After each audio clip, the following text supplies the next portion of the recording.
2 Samuel chapter 19. It was told Joab, the king is weeping and mourning for Absalom. So the victory that day was turned into mourning for all the troops. For the troops heard that day, the king is grieving for his son. The troops stole into the city that day, as soldiers steal in, who are ashamed when they flee in battle. The king covered his face, and the king cried with a loud voice, "O my son Absalom, O Absalom, my son, my son." Then Joab came into the house to the king and said, "Today you have covered with shame the faces of all your officers who have saved your life today, and the lives of your sons and your daughters, and the lives of your wives and your concubines, for love of those who hate you, and for hatred of those who love you. For you have made it clear today that the commanders and officers are nothing to you. For I perceive that if Absalom were alive and all of us were dead today, then you would be pleased. So go out at once and speak kindly to your servants. For I swear by the Lord, if you do not go, not a man will stay with you this night, and this will be worse for you than any disaster that has come upon you from your youth until now." Then the king got up and took his seat in the gate. The troops were all told, "See, the king is sitting in the gate," and all the troops came before the king. Meanwhile, all the Israelites had fled their homes. All the people were disputing throughout all the tribes of Israel, saying, "The king delivered us from the hand of our enemies, and saved us from the hand of the Philistines. And now he has fled out of the land because of Absalom. But Absalom, whom we anointed over us, is dead in battle. Now therefore, why do you say nothing about bringing the king back?" King David sent this message to the priests Zadok and Abiathar. "Say to the elders of Judah, why should you be the last to bring the king back to his house? The talk of all Israel has come to the king. You are my kin, you are my bone and my flesh. Why then should you be the last to bring back the king? And say to Amasa, are you not my bone and my flesh? So may God do to me and more, if you are not the commander of my army from now on in place of Joab." Amasa swayed the hearts of all the people of Judah as one, and they sent word to the king, "Return, both you and all your servants." So the king came back to the Jordan, and Judah came to Gilgal to meet the king and to bring him over the Jordan. Shimei, son of Gera the Benjaminite, from Bahurim, hurried to come down with the people of Judah to meet King David. With him were 1,000 people from Benjamin. And Ziba, the servant of the house of Saul, with his 15 sons and his 20 servants, rushed down to the Jordan ahead of the king, while the crossing was taking place, to bring over the king's household and to do his pleasure. Shimei, son of Gera, fell down before the king as he was about to cross the Jordan, and said to the king, "May my lord not hold me guilty or remember how your servant did wrong on the day my lord the king left Jerusalem. May the king not bear it in mind. For your servant knows that I have sinned. Therefore, see, I have come this day, the first of all the house of Joseph, to come down to meet my lord the king." Abishai, son of Zeruiah, answered, "Shall not Shimei be put to death for this, because he cursed the Lord's anointed?" But David said, "What have I to do with you, you sons of Zeruiah, that you should today become an adversary to me? Shall anyone be put to death in Israel this day? For do I not know that I am this day the king over Israel?" The king said to Shimei, "You shall not die." And the king gave him his oath. Mephibosheth, grandson of Saul, came down to meet the king. He had not taken care of his feet or trimmed his beard or washed his clothes from the day the king left until the day he came back in safety.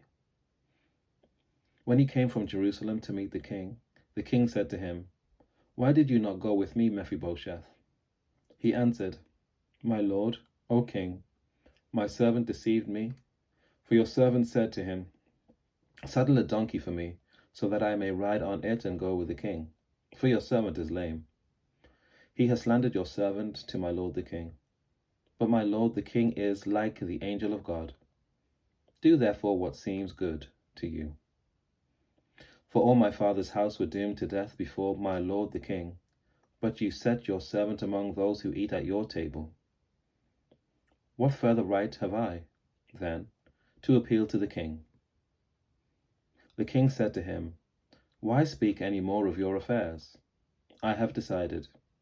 You and Ziba shall divide the land.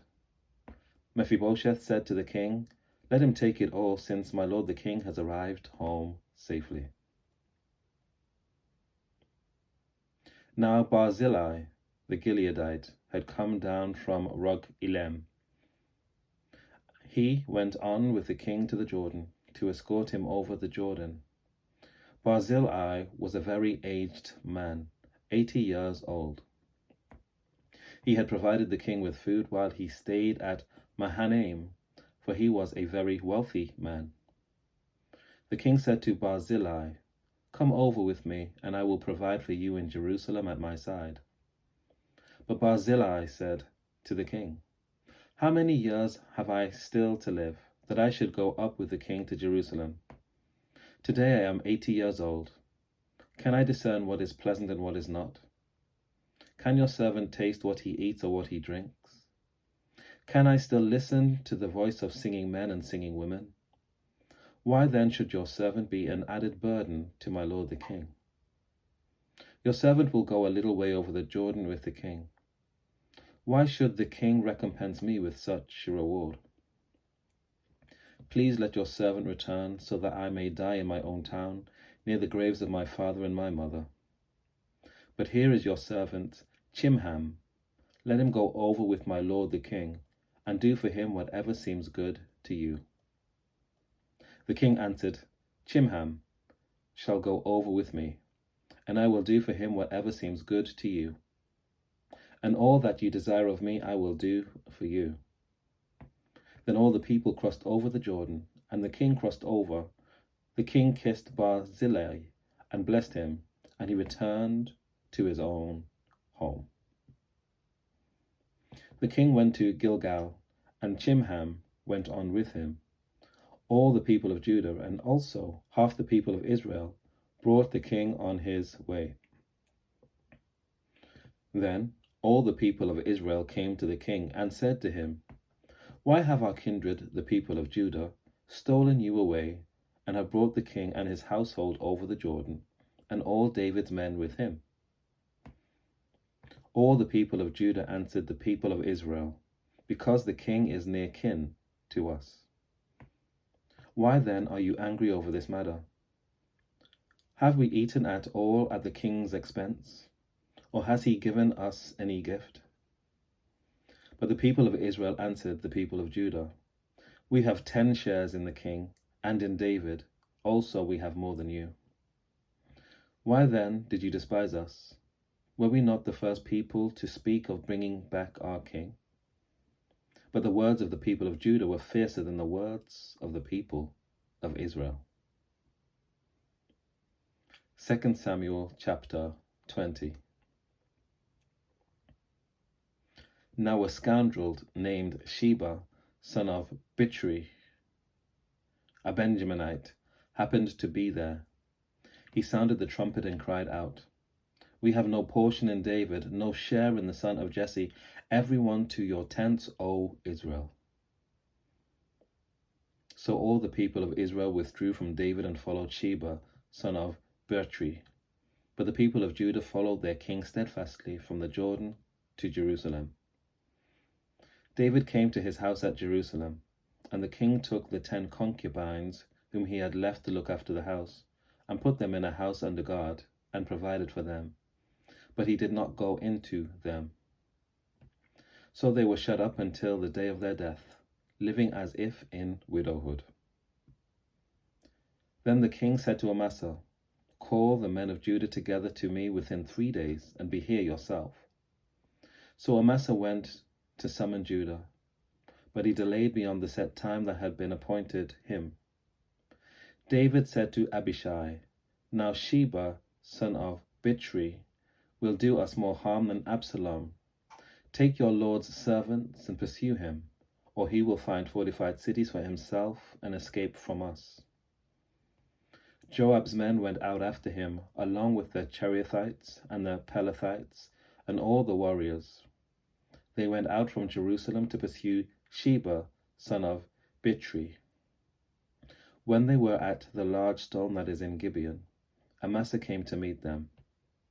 Now Joab was wearing a soldier's garment, and over it was a belt with a sword in its sheath, fastened at his waist.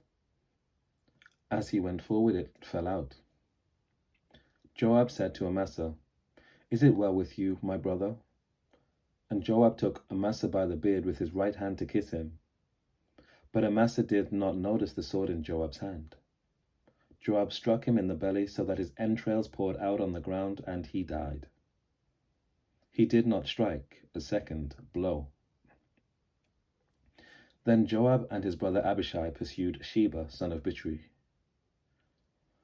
And one of Joab's men took his stand by Amasa and said, "Whoever favors Joab, and whoever is for David, let him follow Joab."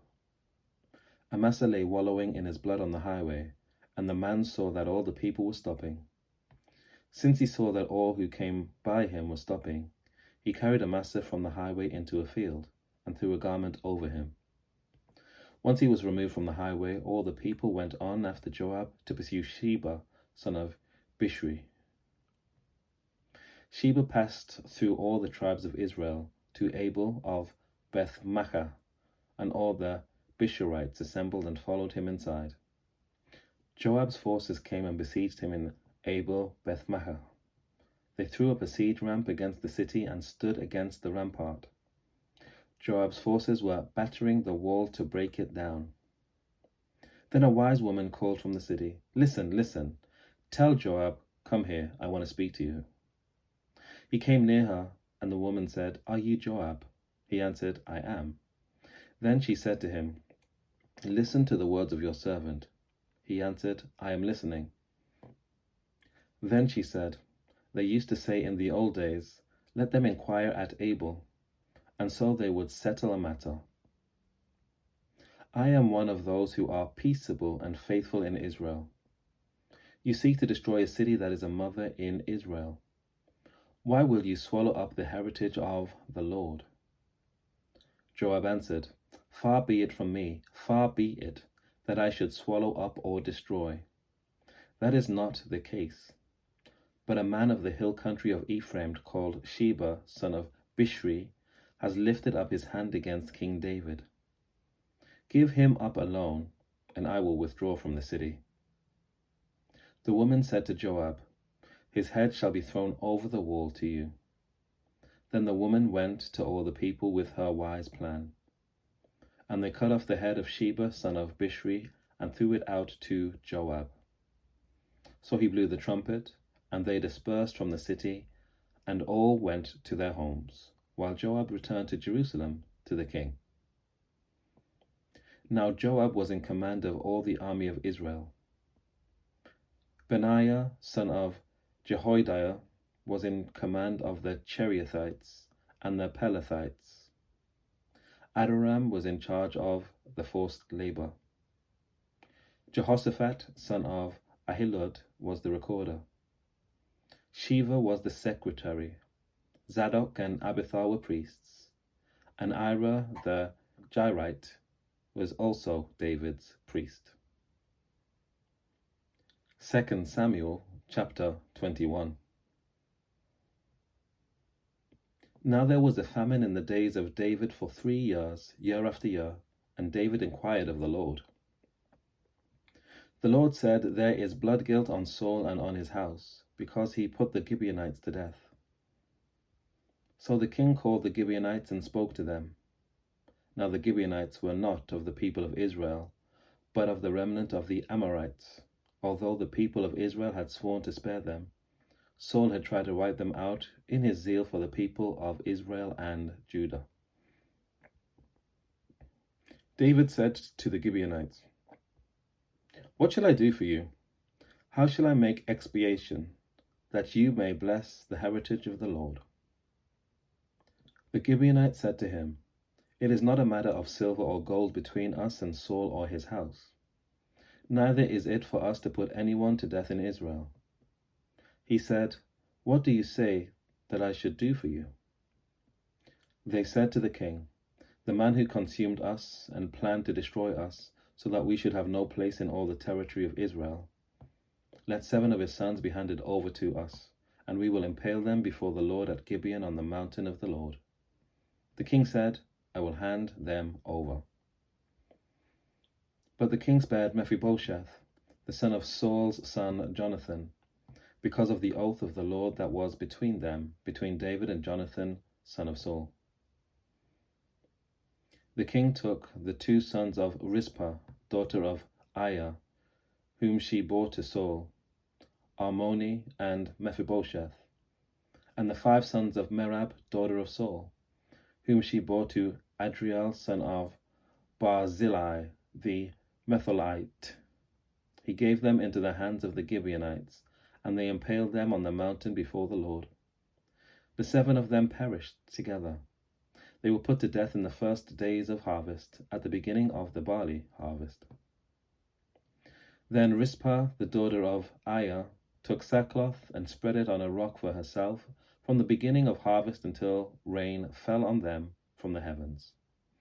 She did not allow the birds of the air to come on their bodies by day, or the wild animals by night. When David was told what Rizpah, daughter of Aiah, the concubine of Saul, had done, David went and took the bones of Saul and the bones of his son Jonathan from the people of Jabesh-Gilead, who had stolen them from the public square of Bethshan, where the Philistines had hung them up, on the day the Philistines killed Saul of Gilboa. He brought up from there the bones of Saul and the bones of his son Jonathan, and they gathered the bones of those who had been impaled. They buried the bones of Saul and his son Jonathan in the land of Benjamin in Zelah, in the tomb of his father Kish.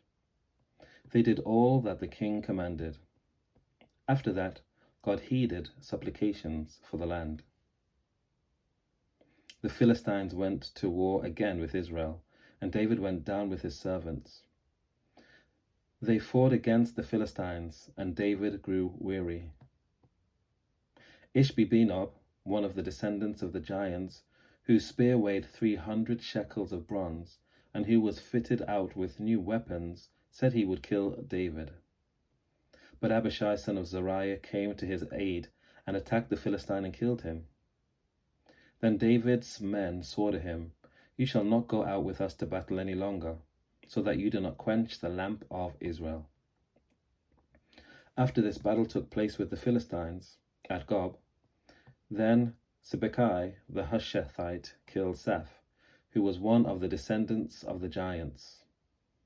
Then there was another battle with the Philistines at Gob, and Elhanan, the son of Jare-Oregim, the Bethlehemite, killed Goliath the Gittite, the shaft of whose spear was like a weaver's beam.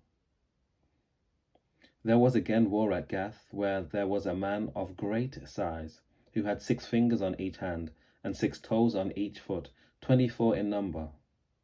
He too was descended from the giants. When he taunted Israel, Jonathan, son of David's brother Shimei, killed him. These 4 were descended from the giants in Gath. They fell by the hands of David and his servants. Take care. God bless. I'll see you next time.